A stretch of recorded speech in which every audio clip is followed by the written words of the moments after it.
De quoi tu parles? De quoi tu parles, Un joli coucou à tout le monde qui nous écoute aujourd'hui. Merci d'être là. Bienvenue à notre édition de Quoi tu parles de. Mon nom est Nicolas Monette. Et moi, Marc-Antoine Joly. Je me fais rapprocher par plusieurs affaires. Nicolas Monette. Je sais, on dit nos noms trop vite. On dit tout trop vite parce que on est des oui vite. Time is money, baby. Pas de temps à perdre. Bébé! Marjo qui Non, tombe. moi c'était Hubert Lenoir. Ah, ok. Il fait ça dans aussi. une de ses tunes. Oui, mais ça cause qu'il imite Marjo. Puis, tu penses-tu? C'est un fait commun. Oui, Pas oui. vrai? Oui, il l'a dit en entrevue Ah, mille et c'est une fois. malade. Tu peux. Pourquoi non? C'est pas vrai. Non! Ben non. Ben, ça me surprendrait pas de lui. Mais c'est trop niche. Beaucoup C'est- trop. moi, je devrais imiter Marjo parce que j'ai un amour pour cette vidéo-là. OK.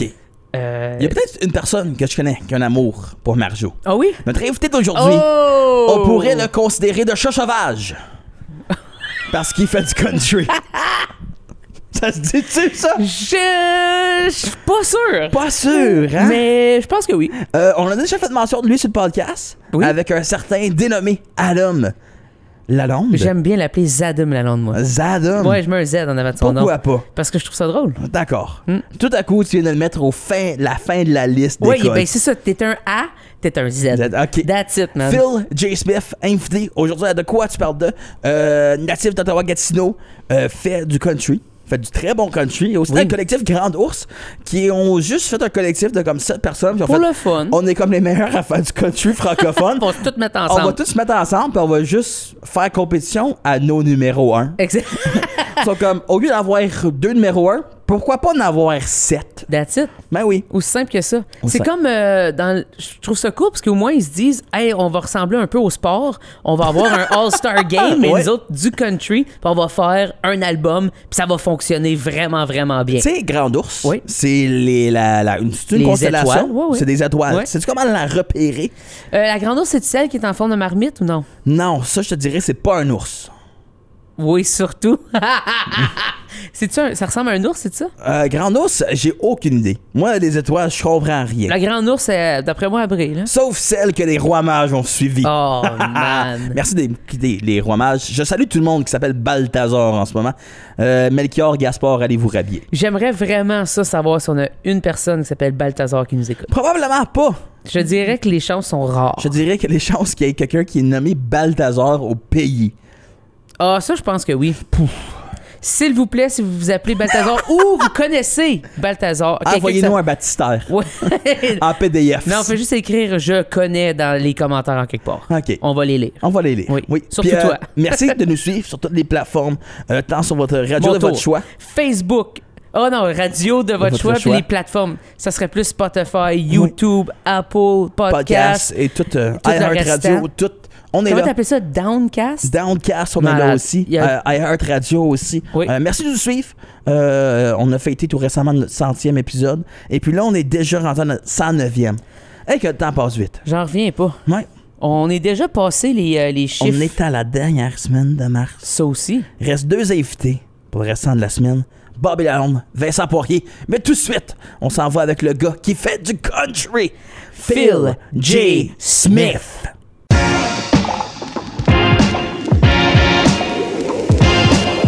De quoi tu parles? De quoi tu parles? Édition toute spéciale aujourd'hui. De quoi tu parles de? On s'en va faire une petite virée country. Oh que oui, il va y avoir des chevals en background, il va y avoir des carrosses et des femmes en robe d'époque. On a une personne avec nous. Il y a une initiale du milieu. Est-ce que c'est G comme l'accord ou G comme le string? On va donc voir ça aujourd'hui à De quoi tu parles de? Phil J. Smith. Ça va bien? Ça va bien, les gars? Yes! Oui. Nick a tout le temps des bonnes intros. Ouais. Celle-là, bravo, C'est man. honnêtement une question Bravo. que j'ai. C'est pourquoi garder ton initiale G ou G? C'est bon parce qu'il y a tellement de monde qui me pose la question, mais je pense que la façon que tu l'as apportée, c'est la meilleure que j'ai entendue de ma vie. C'est sûr que tu utilises ça maintenant dans tous les médias. C'est pour Ouais. ça. Je t'en donne. C'est ça. Phil et ses G-string. Il n'y a pas un artiste qui s'appelle de même, genre Probablement. Champion et ses G-string. Ouais, c'est comme les jeux de la... Mais en fait, moi, G, c'est pour Gaudreau, c'est pour mon nom de famille. Puis je trouvais comme une bonne façon de juste le garder pas trop loin. Moi, je trouve que Gaudreau, c'était trop long. Oui, je suis d'accord que Gaudreau, je pense que ça aurait été long, malgré que c'est un beau nom, là. Oui. Mais je pense que si t'avais été juste Phil Smith, dans ma tête, ça fait plus folk. Ça fait plus comme... Seigneur Songwriter, c'est ça que t'es aussi, là, mais je veux dire, je sais pas, je te l'imagine d'une autre façon, tandis que Phil J. Smith, je me dis, ah ouais, ça va brasser. Ça va se passer. Puis en fait, les gars, c'est que Smith, au moment où est-ce que je me disais, je vais lancer mon premier EP et tout ça, je cherchais une façon, tu sais, un nom qui faisait country, mais qui se disait bien en français aussi. Oui. Puis c'est vraiment niaiseux, on est allé voir un show de Tim McGraw à Boston. On marchait à Cape Cod, puis il y avait comme plein de noms gravés sur le bois où est-ce qu'on marchait. Ouais. À un moment donné, j'ai vu Smith décrire. Je suis comme, Smith, c'est cool. J'arrive au show de Tim McGraw, je commence à lire un peu sur la vie de Tim McGraw. J'apprends qu'il s'appelait Tim Smith avant de s'appeler Tim McGraw. Fait que j'étais comme, OK, tout dans la même journée. Puis je suis revenu de là en me disant, bon, ben voilà, c'est fait, tu sais. Fait que that's it. Hey, c'est cool. Je savais pas que c'est un nom d'artiste. Non plus. Moi, je pensais au vrai nom de famille. Moi, je pensais que c'était peut-être soit l'initiale de comme ton parrain, genre, ou quelque chose, c'est comme ton nom du milieu, c'est comme Gaston. Oui. T'es comme peut-être ça fait moins country. Ça fait, mais que là, c'est Gaudreau, puis tu fais, non, c'est quoi? On va me créer un nom de famille autre. Oui. Mais Gaston, c'est bon. Prochaine fois que quelqu'un me le demande, je dis c'est Phil Gaston Smith. Oui. Bon. Puis après ça, t'auras plus de questions. Pourquoi juste le G? C'est comme moi, non, on n'aurait pas aimé Gaston dans le milieu de tout ça. Oh, c'est bon, les gars.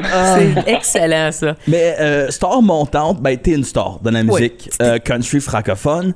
On voit que le country en ce moment fait un gros essor dans les dernières années. On le voit, on voit de plus en plus. Il y a finalement le new country qui s'installe aussi en francophonie, on était plus dans du caillouche, du Irvin Blais pour plusieurs années. Puis là, on a trouvé notre beat un peu plus rock country en francophonie. T'es un des pionniers de ça avec le groupe Grand Ours aussi, que vous faites fureur présentement partout ces radios. Ça te fait quoi d'être dans cette vague-là de jeunes qui font du country? Puis voir que ça marche aussi. Ben, c'est une bonne question que tu dis là. Puis, tu sais, c'est drôle parce qu'on dit, mettons, ça marche bien, puis c'est en effervescence. C'est vrai que ça se bâtit. Je trouve, mettons, la nouvelle génération. Mais on est tellement à la phase de même dedans avec le country qu'on dirait que on s'en rend compte semi. Puis quand on se compare, mettons, au reste de tous les styles de musique qu'il y a dans la francophonie canadienne, mais je me rends compte qu'on est encore, pareil, un grain de sable dans le country, tu sais, fait il y a encore beaucoup à faire, mais effectivement, je sens comme, regarde juste un exemple, on fait des rénaux chez nous, puis les gars qui viennent travailler, ils écoutent du country, tu sais. Ils ont mon âge, ils écoutent du country, tu sais, ça serait peut-être pas arrivé nécessairement, là, peut-être 10-15 ans, où ça aurait été une autre génération, tu sais. Mais en même temps, comme tu parlais de Caillouche et tout ça, ben c'est tous des artistes qui nous ont vraiment inspiré au final, là, tu sais, à faire ça. Mais non, je trouve ça cool de voir, tu sais, les festivals country, ça se multiplie partout à travers le Canada. Puis des festivals country qui attirent beaucoup les jeunes. Tu sais, l'Asso à Montréal, c'est un bon exemple. C'est le Oshiaga Country au final. Oui, vraiment. Fait cocasse sur le lasso. J'ai joué au premier lasso quand il faisait Downtown. C'était à côté du... Regarde-moi pas. Attends une minute. C'était dans le vieux port. Non, dans le vieux port, ouais. Me semble que c'est le premier, c'est peut-être le deuxième, avec Gabriel Goulet. Je trouve ça juste drôle que j'ai participé à ça dans ma vie. Mais c'était pas le lasso que Phil J. Smith il fait. Non. Lui, il fait le vrai lasso. Ouais, le monde va le voir, tu sais. Oui, c'est ça, exact. Non, mais c'est le même. C'est la même affaire. C'est que l'Asso, ils font des trucs, mais l'Asso en ville aussi. Tout ça, je comprends ce que tu veux. Exactement. Moi, c'était ça. En tout cas, tu vois comment que je suis bien que je connais l'Asso, là, tu sais. Fait que... Mais honnêtement, faire tous ces festivals-là, avoir des têtes d'affiche un peu partout, puis de jouer avec dans la cour des grands, veux pas, c'est quoi de pouvoir faire ça avec certains de tes idoles? Ah ben, je te dirais que c'est vraiment ça, c'est trippant, là, tu sais. L'Asso, entre autres, c'est un peu capoté parce que c'est drôle, parce que j'ai un chalet de Riley Green aussi en même temps. Mais c'est ça, tu sais, Riley Green, moi je fais toutes les tunes originales, je compose mes tunes, sauf j'ai une tune dans mon répertoire que j'ai adapté une chanson de Riley Green qui s'appelle I Wish Grandpa's Never Die. Je l'ai faite en français, j'ai appelé Que nos grands-pères ne meurent jamais. Et puis là, j'étais la même journée que Riley Green à l'Asso. Fait je faisais des entrevues dans la zone média, à côté de Riley Green. C'était capoté, là, cette journée-là. T'sais, on finissait notre show, puis on allait voir le show de Riley Green. C'était juste... c'est juste inspirant, même si on sait que moi, je fais pas ça pour partir faire des tournées aux États-Unis, mais reste que juste de côtoyer un peu. T'sais, nous autres, on jouait à pétanque à côté de notre loge, puis eux, ils étaient avec leur prévôt de 2 millions à côté de nous autres. Il fallait pas échapper la boule de pétanque sur leur... Mais on pouvait comme visualiser un peu c'était quoi leur réalité. On le voit bien dans les émissions et dans les films, mais là, de le côtoyer momentanément, c'était quand même impressionnant. Ouais, mais même au FMG l'année passée, Matt Lang était là, puis il avait comme sa grosse affaire, puis j'ai fait, voyons donc, il y a cet argent-là, lui. J'ai fait, qu'est-ce qu'il fait avoir des millions? C'est la fin de semaine parce qu'ils l'ont loué pendant l'été. Ils ont loué un turbo cette fin de semaine-là. Ils l'ont loué. Ah, ça vient de le déconstruire. Hey, la moitié de la musique, là. La moitié de la musique, là, c'est de montrer que ça marche, ton affaire. Show, man. Mais c'est bon, hey, j'aurais pas dû te dire ça, j'aurais dit, mais c'est parce que je pense que c'est tellement des soldats de la musique, cette gang-là, la gang à Matt. Je pense qu'ils faisaient 4 shows en 4 jours, mais genre Abitibi, Beauce, Gatineau, puis ils retournaient ailleurs, genre dans le top des Laurentides, ça n'avait pas rapport, fait que c'était loin un tour bus pour faire, pour dormir un peu. Cette run-là, ben oui, absolument. Mais là, toi, quand tu pars en tournée, t'es super bien entouré avec des musiciens incroyables.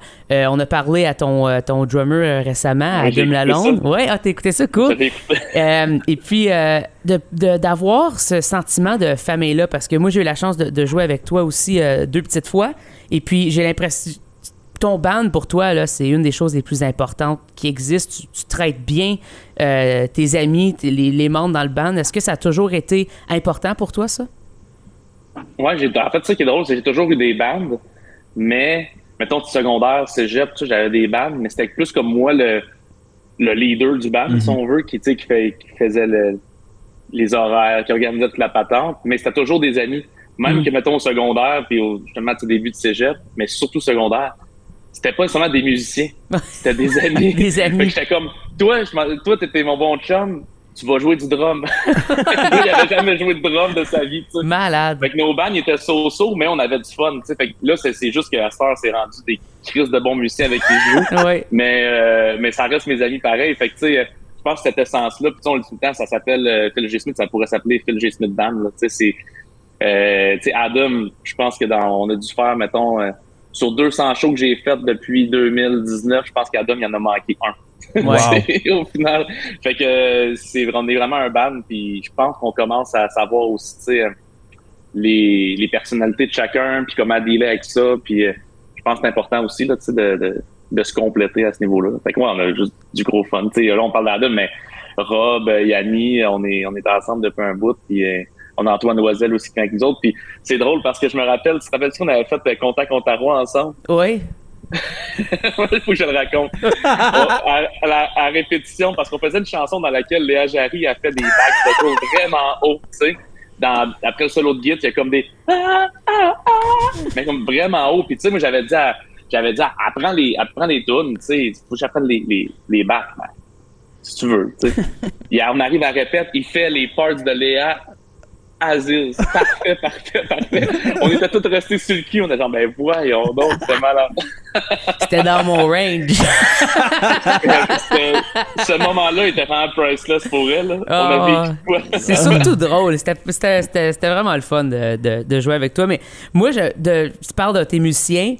Le fait que tu aies été chercher Rob, justement, pour les gens qui savent pas c'est qui Rob Langlois, c'était le bassiste de Marimé pendant Forever, que tu as vu sur Musique Plus toute ta jeunesse quand tu écoutais les vidéoclips, tu comprends? Celui qui avait le micro à la Lemmy, là. Puis, fait que pour moi, la première fois que je l'ai vu en vrai, j'ai fait comme... Toi, man, dans ma tête, t'étais, tu sais, comme quelqu'un... En fait, j'écoutais Marimé, puis il y avait Blink-182 juste après aussi, tu comprends? Fait que t'es dans la même personne, la même catégorie, puis c'est une des personnes les plus gentilles que j'ai rencontrées aussi. J'ai l'impression que tu t'entoures juste de bon monde, de bons musiciens pour pouvoir faire la tournée. Le gars, il met des dates à piffonner. Quand il annonce des dates de tournée, Phil, c'est comme une liste. Puis, il y a une histoire qui s'en va avec ça, c'est pour là que je m'en vais. Phil J. Smith a déjà été aussi un booker. OK? Et là, je vais dire quelque chose que toi, tu vas triper, mais il a été booker pour 7e ciel. Oh! Et voilà, exact. Donc c'est très country en plus. Mais le fait que justement tu as eu un peu ce début-là dans l'industrie de la musique, est-ce que tu penses que ça t'aide beaucoup à travailler justement avec des bookers, avec les gens avec qui tu côtoies dans l'industrie musicale? Ah, totalement. Tu sais, pour vrai, puis avant d'être booker pour 7e ciel, pourquoi je suis devenu booker pour 7e ciel? Parce qu'avant ça, je travaillais dans une salle de spectacle à Gatineau, salle Jean-Després, puis la Bazoche, je faisais la prog, dans le fond. Nice. Une partie de la prog de ces salles-là, puis j'étais cordeau du spectacle, fait que je voyais au-dessus de 200 shows par année. J'étais avec l'artiste avant d'embarquer dans la scène, je disais, bon, ben, les gars, c'est le temps d'y aller, tu sais. Puis, ce qui était cool aussi, c'est qu'à ce moment-là, j'avais comme un mandat un peu les artistes de la région, mais aussi les artistes de la scène plus indie. Oui. Ça s'appelait la scène 14-25. Dans le temps, on parle comme 2010, 2011, 2012. Puis je me rappelle qu'on avait fait des shows de Pandaléon à Saint-Jean-des-Prés avec comme Hôtel Morphée dans ce temps-là, tu sais. Oui. Puis de voir tous ces shows-là, puis après ça, de devenir booker, ben ça m'a juste montré tellement tous les côtés, toutes les facettes de ce milieu-là. Puis après ça, quand t'arrives pour le faire pour toi, ben premièrement, à force d'en voir 200 par année, tu te dis, j'ai hâte que ça mon tour. Puis après ça, quand ça arrive là, ben là, t'as plus d'outils aussi pour savoir, tu sais, ce langage-là, je le parlais déjà. Tu sais, c'est comme vous autres, que vous baignez dans la musique depuis que vous êtes nés. Quand vous parlez de gear, ben, c'est votre langage, au final. Fait que moi, c'était juste, c'est rendu mon langage. Puis là, je le fais pour d'autres aussi. Tu sais, je book mes tournées, mais je book des shows pour d'autres artistes aussi. Fait que c'est mon quotidien, c'est trippant, là, tu sais. Puis là, tu parlais tantôt, t'avais des bands au secondaire. T'as-tu toujours été country ou t'as-tu toujours été du country, du Phil J. Smith? Ça a toujours tourné autour folk country. Tu sais, dans le fond, au secondaire, on jouait, puis au cégep, on jouait du Cowboy Fringant, du Cain, du Vincent Vallière. Tu sais, donner une idée, du David Jalbert. Fait que c'était comme toujours folk qui flirtait avec le country. Puis, c'est drôle, il y a toujours du violon. Il y a toujours une violoniste quelque part qui était... Puis c'était souvent la plus musicienne de la gang. Puis fait que c'est ça, il y a toujours cette essence-là. Puis j'ai bien gros grandi avec les Cowboys Fringants, fait que c'est sûr que comme ça. Mais tu sais, tous ces artistes-là ne se taguaient pas nécessairement country. Non, moi, j'aimais la tune Johnny Cash de Cain, mais Cain, il disait pas qu'il était country comme tel. Mais à un moment donné, en entrevue, j'entendais Steve Veilleux dire « Ah, moi, je tripais sur le country. » Puis ça fait que j'étais « Ah, OK. » C'est ça. T'sais. Parce qu'il y a 10 ans, c'était pas cool de faire du country, là. Tu demandais à quelqu'un quelle sorte de musique t'aimes, tout sauf du country. Tu sais, c'était ça souvent la réponse. Ça, c'est vrai. Ah, que le monde disait ça, hein? Puis la sœur, c'est comme t'aimes quoi, le country, puis le rap, je suis plus capable. le monde disait tout sauf le country au secondaire, genre sans même savoir une tune country. Ah ouais, moi je le disais, puis je savais pas c'est quoi du country. Là, j'embarquais dans la chambre de mon père, puis je chantais du caillouche. Ouais, non, c'est pas du country, ça, c'est caillouche. Ah, du western, ça. Caillouche, il a son propre style de musique. Ouais. Oui, c'est comme Bob Bissonnette. Genre, il y a Caillouche, Bob Bissonnette. C'est Bob Bissonnette. Tu peux pas te dire c'est quoi le style de musique, c'est Bob Bissonnette. C'est ça, exactement. C'est son nom d'artiste, c'est le nom de sa musique. Mais justement, de voir ça, de voir que le country est rendu mainstream, si on veut, c'est rendu... Le monde l'écoute, puis il n'y a plus de gêne de faire comme « Ah non, moi, je trippe sur le country. » Ben, pour toi, ça doit te faire quelque chose aussi, là? Ben oui, c'est cool. Puis tu sais, parce qu'à base, si on en fait, c'est parce qu'on aime ça en écouter aussi. Fait que tu sais... Puis tu sais, on s'entend, là, le country, c'est... Là, ça va être super cliché ce que je vais dire, mais c'est prendre une bière avec des chums autour d'un feu de camp. Qui aime pas ça? Qui aime pas ça? Faire ça. Fait que les introvertis. Les personnes qui n'ont pas d'amis. Ils sont tous les bienvenus pareil. Phil J. Smith, il invite tout le monde dans son monde country. C'est cool ça. Mais là, tu as 2 albums à ton actif, évidemment le collectif aussi. Est-ce que tu es déjà dans la composition de nouvelles chansons? Es-tu en train de travailler là-dessus ou est-ce que tu roules encore avec ça? C'est une bonne question. Je te dirais que je devrais être en composition parce que le booker en moi dit à tout le monde « Ah ouais, je sors un album en début 2025. » Fait que tu sais, j'ai comme des shows de booker pour un nouvel album en 2025. Puis j'ai pas encore de tune. Fait que là, je te dirais que... Hey, t'es au début de l'année encore, fait que t'es correct. T'as le temps en masse, t'as le temps en masse. À chaque mois, je me dis, mettons, OK, un peu comme le 31 décembre, tu prends des résolutions pour le lendemain. Ouais. Mettons, le 29 février, je suis comme, OK, là, c'est vraiment le 1er mars que je commence ça. Là, puis là je suis en train de me dire, 1er avril, là, on va y Mais je marche avec des deadlines. Fait que ça va être... là, je sais qu'il faut que je sorte un album, exemple, pour le 1er février 2025, pour les shows qui sont après. Ben, là, quand je sens que ça monte. Là. Ouais. Je sens que il faut. Fait que quand il faut, je vais le faire. Mm-hmm. Tu penses que tu travailles avec la même gang pour tes prochains albums? Probablement toute la même gang, sauf mon drummer, il est vraiment, vraiment pas. Non, hein, c'est ça. Lui, on l'appelle plus. Non, au contraire, mais je pense travailler avec la même gang. Je te dirais que même que, tu sais, là, au niveau de la composition, tu sais, ça a rendu au 3e album.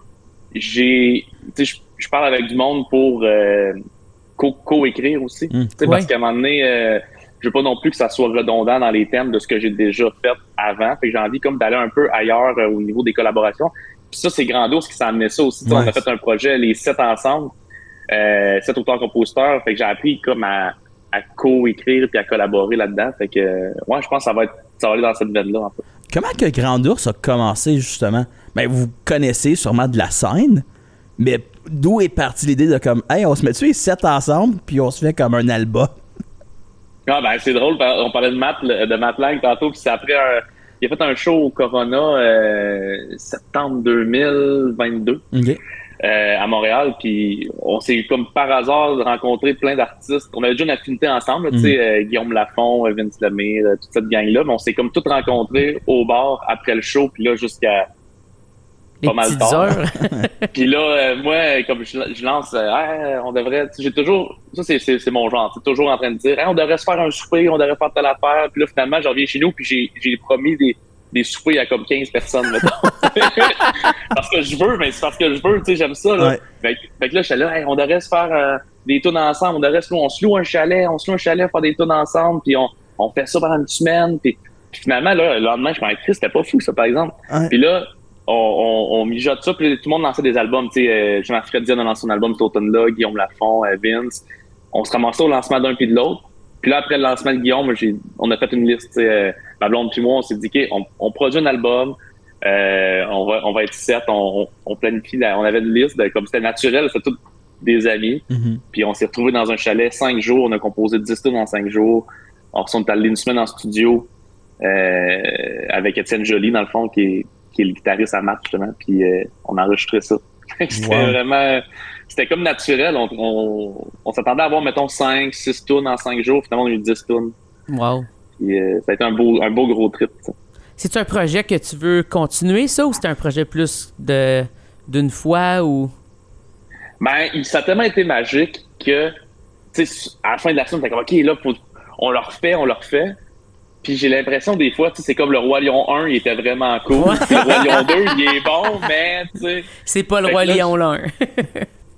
J'aurais comme l'impression que, à moins de le faire avec une autre gang complètement différente, mais tu sais, si on refaisait ça, ça serait sûrement le fun. Mais il y a tellement de la magie qui s'est passée que je voudrais pas y aller dans l'optique de refaire le même concept en espérant que la même chose se passe, parce que c'était vraiment juste magique. Pour vrai, là, on composait tout le 24 heures sur 24. On dirait qu'il y avait quasiment tout le temps quelqu'un de réveillé dans la gang qui composait. Fait que, non, c'est ça. Mais en même temps, je dis pas que ça reviendra, tu sais, je dis pas qu'à un moment donné, on fera pas un autre concept de même, c'est juste naturel. Fait que je pense que si ça allait revenir, ça va revenir de façon naturelle aussi. T'sais. Ben, on invite les gens d'écouter l'album de Grand Ours, qui est très bon. Moi, je capote dessus. Aussi, toutes tes chansons. Moi, j'aime beaucoup On fait du country. Oui. À cause, il y a comme le petit riff rock aussi, là, qui est très comme va foncer à travers d'un mur. C'est juste Phil avec une voix de sortie, fait On fait du country. Puis comme, qui veut se battre? Dehors, let's go. Dans le pit à sable, moi pis toi. C'est pas au Québec, là, toi. Toi, c'est dans le pit à sable. Dans le pit à sable, on est en région quand J'aime on se bat. Ça, ouais, on se bat pas en ville. Ça, c'est de filer en tôle. Pas une bonne idée. Dans le pit à sable, ça, c'est malade. Man, c'est une autre tune, ça. Le pit à sable. On l'a là. Ouais, ça, pis G-string. Ouais. Le pit à sable ou G-string. Ou du sable dans le G-string. Ça s'appelle pour composer des tunes. C'est ça. Ça y est. Nick, il a plein de bonnes idées. Il en a jamais écrit une, mais il en a écrit pour plein de monde, je pense. C'est souvent ça, hein? C'est souvent ça. C'est souvent ça. Surtout dans le country, dans le storytelling. Toi, je trouve que tu as vraiment une façon de bien le faire, ça. J'ai l'impression d'avoir vécu l'histoire avec toi. Quand tu comptes quelque chose, je suis comme, j'étais là, moi aussi. Tu t'amènes vraiment ce sentiment-là qui est vraiment, vraiment le fun dans ce style-là, je trouve. C'est d'avoir une complicité avec l'artiste puis de faire comme, moi aussi, je l'ai vécu, ça. Fait que tu as l'impression d'avoir été là un peu. C'est comme quand toutes les histoires se mélangent une à une. J'ai l'impression que tu fais vraiment, vraiment bien ça. Tu crées de la nostalgie dans les haut-parleurs des gens, vraiment. Ben là, merci. En fait, ça me touche que tu dis ça parce que c'est vraiment ça que je veux. Tu sais, je dis tout le temps, mettons, je vais bien parler du monde de l'Outaouais, genre, on veillait au BDT. Ben, tu sais, les BDT, Chris, c'est le bar où est-ce que les brasseurs du temps, on allait toujours se ramasser là, prendre une bière. C'était même pas une question, où est-ce qu'on va prendre une bière au BDT, tu sais. Ouais. Fait que, et puis j'ai envie que les gens, que tu sois de Gatineau, que tu connaisses le BDT, ou que tu sois de Gaspé, puis que tu connaisses pas les BDT, mais que toi, dans ta tête, c'est tel autre bar, mais que tu te retrouves là-dedans, tu sais. Tu sais, une toune sur la Rivière-Rouge, ben, le monde de l'Abitibi, l'Abitibi, ils savent c'est où peut-être Rivière-Rouge, mais le monde du Saguenay et la Rivière-Rouge, ils savent pas c'est quoi, mais ils ont dans leur tête, leur propre image d'une rivière ou peu importe. Fait que, tu sais, c'est un peu ça l'objectif. Fait que, c'est un peu ça aussi pourquoi je veux créer avec d'autres, c'est qu'à un moment donné, j'ai envie que d'autres personnes puissent et composer des choses par rapport qui me ressemblent, mais qui sont pas mon point de vue à moi. Tu sais, amener des choses ailleurs. Tu sais, on jase pendant 2-3 heures, puis whoop, cette personne-là, elle a entendu quelque chose que moi, j'avais pas capté, puis elle écrit là-dessus. Ouais. C'est très cool, en tout cas. Oui, c'est vraiment. Ouais. Puis on te souhaite juste beaucoup de succès. Puis bien des choses cet été. Oui. On commence à avoir les annonces de festivals. J'ai l'impression qu'on va voir Phil G. Smith une couple de fois. Ouais, pas mal souvent, moi, je te dirais. Ça. Exactement. Parce qu'il le mérite. Ben oui. Il le mérite. Puis c'est bon. C'est bon. Vous êtes fin. Hey, merci bon, beaucoup le problème avec ça, par exemple, c'est qu'après ça, ma piscine est verte. Tu comprends? Plus de chaud veut dire une mauvaise hygiène de piscine. Parce que faut que tu changes au sel, ça se fait un petit peu plus tout seul, ça a l'air. Mais ça coûte cher sur un méchant temps. En tout cas. Plus de chaud encore. C'est le même problème, c'est juste pas la même réaction. Hey, merci les gars, beaucoup. Merci à vous autres. Merci à toi, man.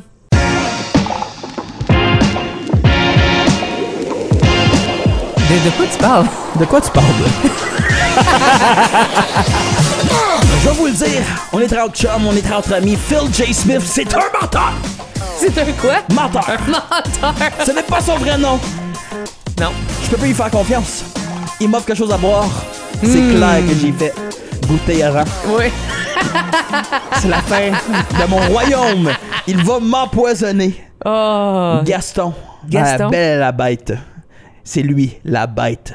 Imagine que son nom, c'était vraiment Gaston. Ça serait... Moi, c'est le fait que c'est pas son vrai nom de famille. Je comprends. Fait que ça veut 100% dire que son prénom, c'est Philippe. Ah, potentiellement, oui. Ouais, moi, c'est un Philippe Gaudreau mais sur un moyen temps. Mais il s'est fait appeler Phil toute sa vie, fait que c'est vraiment un Phil. Ouais, mais toi, tu t'appelles Marc-Antoine, je ne s'appelle pas Marc. Non, je suis d'accord. La majorité des gens qui massacrent pas mon nom m'appellent Marc. Ouais, Marc-André, ça va bien? C'est excellent. J'aimerais saluer Pascal Boyer, si t'as l'écoute. Puis je compte 0 repris parce que moi, je trouve ça très drôle. Puis c'est un contrat. Ben, un grand merci d'avoir écouté. On a parlé encore de Adam, on a parlé du fils, et demain, on reçoit le père, Bobby Lalonde. On pourrait même dire le père du country. Le parrain du country. Le parrain? S'il y avait une mafia de country, je te dirais Bobby il y aurait un siège à la table. Oui. Bobby peut casser des jambes s'il veut. Avec des violons, ciel. Oui, avec des archets encore pire, man. Même pas des violons. L'archet, il est assez fort. Je suis d'accord, mais imagine Bobby qui casse une jambe avec un archet. Tu sais comment jouer du violon, toi? Moi, je sais comment niaiser sur un violon. Je suis capable de jouer un peu de violoncelle, oui. OK. Mais du violon, c'est tellement petit, c'est dur. Non, tu sais, Phil, il a dit que les meilleurs musiciens, c'était toujours les violonistes. Ben, il y a une raison, c'est parce que c'est très dur à jouer. C'est insupportable jusqu'à temps que tu deviens moyennement bon. OK. à cause que, en préparation pour demain, puis je pose vraiment pour les gens à la maison, OK. parce que moi, je connais la réponse. Oui. Fait que moi, je suis un homme cultivé. Ouais, je connais tout ça. Ouais. Tout ça, je connais les différentes sortes de violons. Il y a les violons et il y a ce qu'on appelle des fiddles en anglais. Oui. Lui, il joue quoi? Violon ou fiddle? Je te dirais qu'il a joué du fiddle beaucoup OK. dans sa vie, mais Bob est tellement bon qu'il joue aussi du violon. Je savais ça. Mhm. Merci. Bravo. Pour les gens. Non, je disais pour les gens. Pour les gens, ben oui. Ben oui, c'est clair. Je comprends. Ben oui. Mais Pat Farran, lui, joue du fiddle. Oui. Et aussi du violon parce qu'il est vraiment bon. Ouais. Hey, on se dit un grand merci d'avoir été là. Puis on se dit à demain avec Bobby Lalonde. Salut!